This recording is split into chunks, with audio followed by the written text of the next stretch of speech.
We're now at part 8 of our rebuttal of Richard Gage's video, Blueprint for Truth.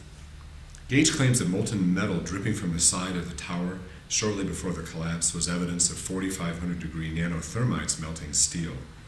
But I have real problems with that assertion. First, a huge plane comes crashing through 1,200 degree melted aluminum soup discolored from burnt paper, office furniture, and curtains pours out of the hole almost an hour later.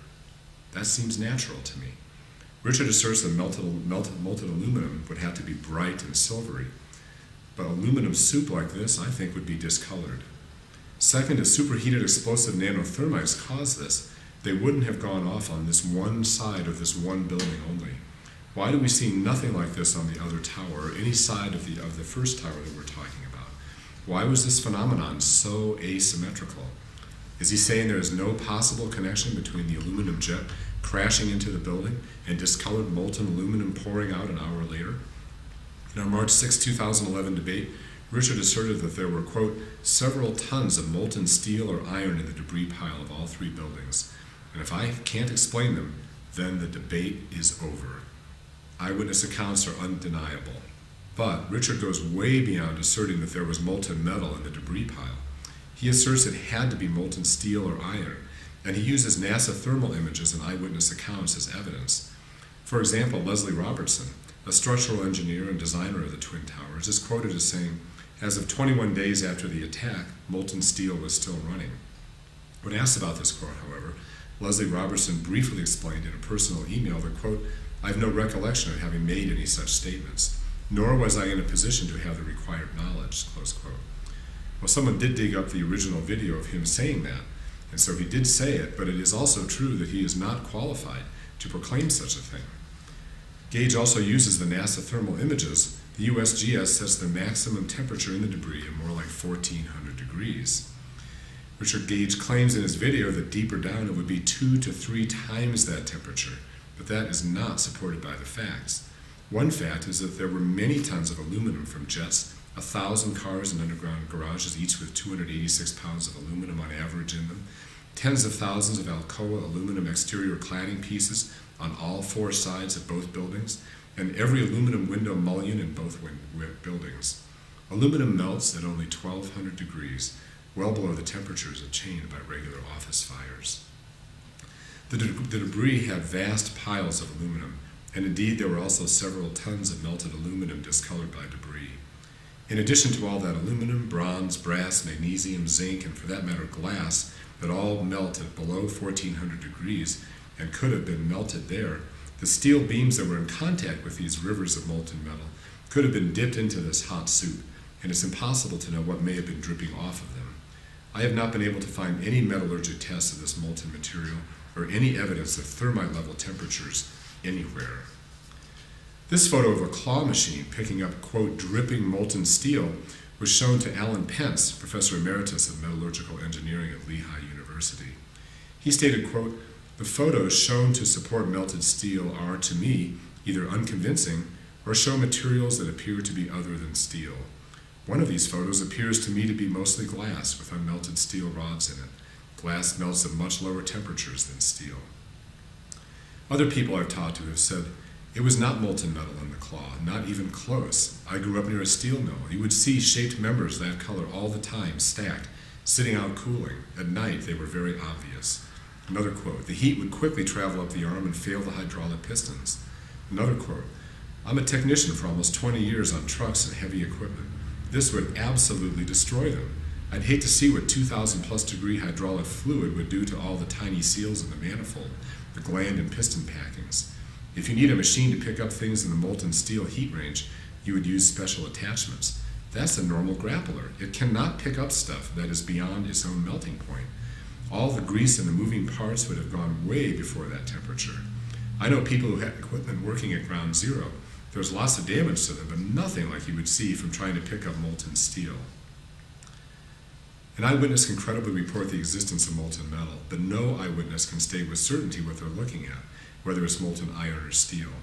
A metallurgist personally told me that even he can't identify molten metal by looking at it, especially with all the colorful impurities and burning debris mixed into the molten soup. If there had been rivers of molten steel, all the water the firefighters were pouring on it would have caused incredible damage. Here are 3 first-hand accounts from people who work around molten steel. Quote, "I worked across the street from a foundry that had their roof blown off by a poor mixture of good old water and melted steel." Quote, "Our foundry had a fatality and several burn injuries when a furnace tender added a metal pig to the heat that had a small void of water in it. It blew all the metal out of the furnace. Took one guy over a year to return to work." Another quote, "People really don't understand just how dangerous liquid iron steel really is. The steam explosions would blow molten steel all over creation. Google the expansion rate of water trapped under molten steel. It's a situation you do not want." Richard Gage did find one report from the American Society of Safety Engineers stating that the debris pile at ground zero was tremendously hot. Thermal temperatures taken by helicopters showed temperatures ranging from 400 degrees Fahrenheit to more than 2,800 degrees. Now that 2,800 degree reading was found from a DEA helicopter, and it is not calibrated to measure a temperature that high. It's like weighing an elephant on a bathroom scale. You need a special instrument to do either. And an instrument like a virus can be used to measure very hot temperatures. The original article is not credible. Its conclusion is refuted by superior data from a combined effort of NASA, USGS, and the EPA. And that is exactly what 9/11 first responders whose lives depended on accurate temperatures did rely on. Regular fires, oh, by the way, can also last for months. As one guy told me, "I live close to a huge tire dump. It caught fire and burned for months." A chemist told me that thermite contains its own oxygen. Once it starts reacting, it won't stop, and is finished in seconds. Another, fuel oil from the World Trade Center's generators seeped into the ground, ignited, and slowly consumed the debris stacked on top of it. Mangled steel and concrete, plastics from the office furniture and equipment, fuels from elevator hydraulics, cars, and other sources are all in great supply in the 6-story basement area where the 2 towers collapsed. Water alone can rarely quench this kind of fire, which will burn as long as there's adequate fuel and oxygen, and as long as the heat can't escape. It's time now that I introduce you to a true 9/11 hero. As a New York firefighter with specialized safety training, he has practical expertise to resolve this question. The temperature of the burning debris pile was not a debating point for him. His life and the life of his crew depended upon having the correct answer to this question. My name is Vincent Palmieri, and on 9/11 I was the first-grade firefighter from Engine 6. My job that day and for the next 3 months varied from day to day. On the day of September 11th, I was assigned as a nozzleman and ended working with the search and rescue and various other duties.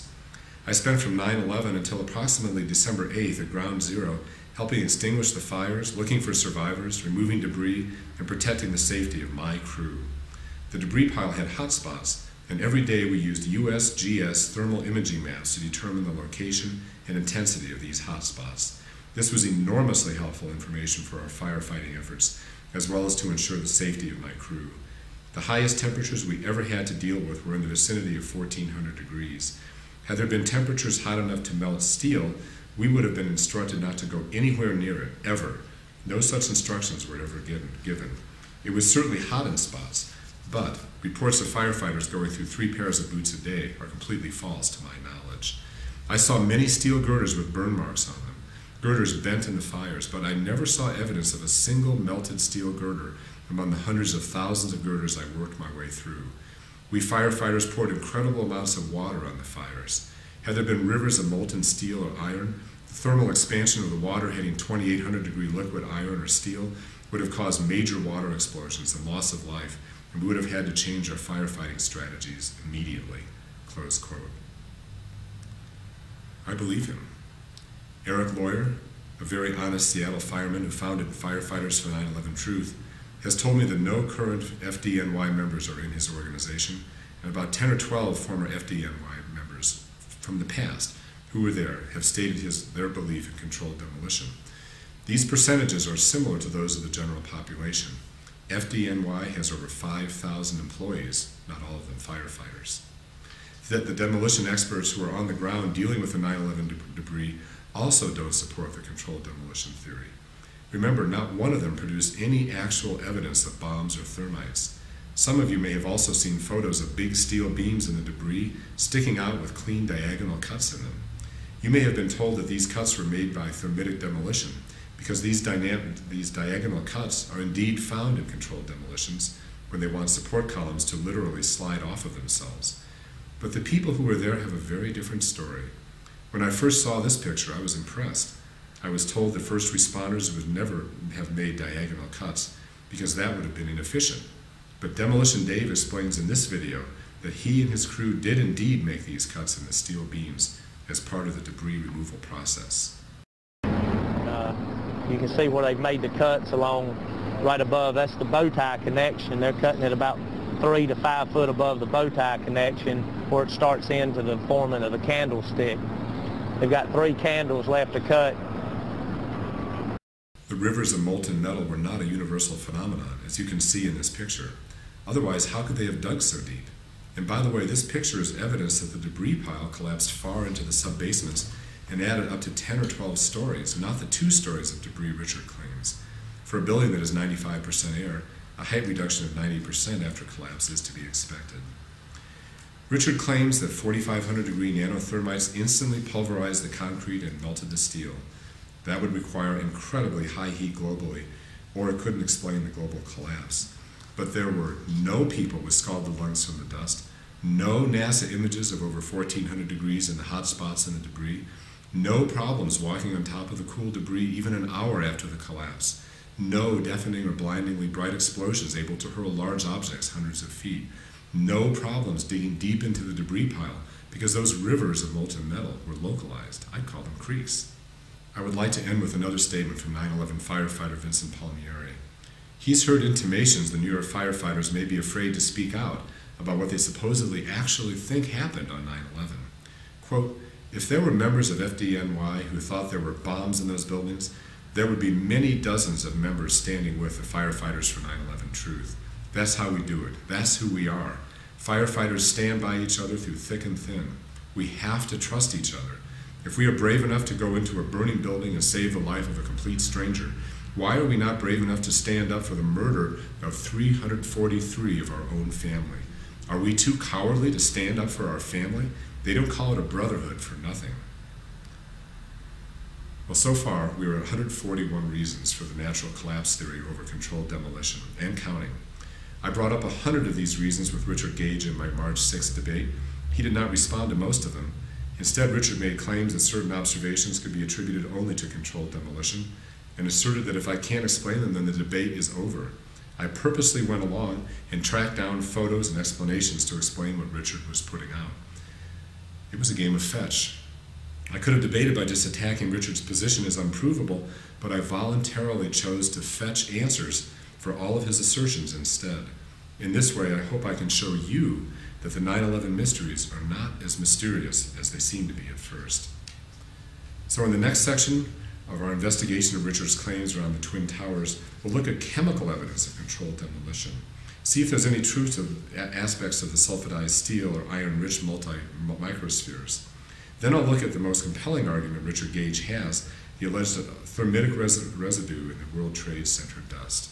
Thank you for watching.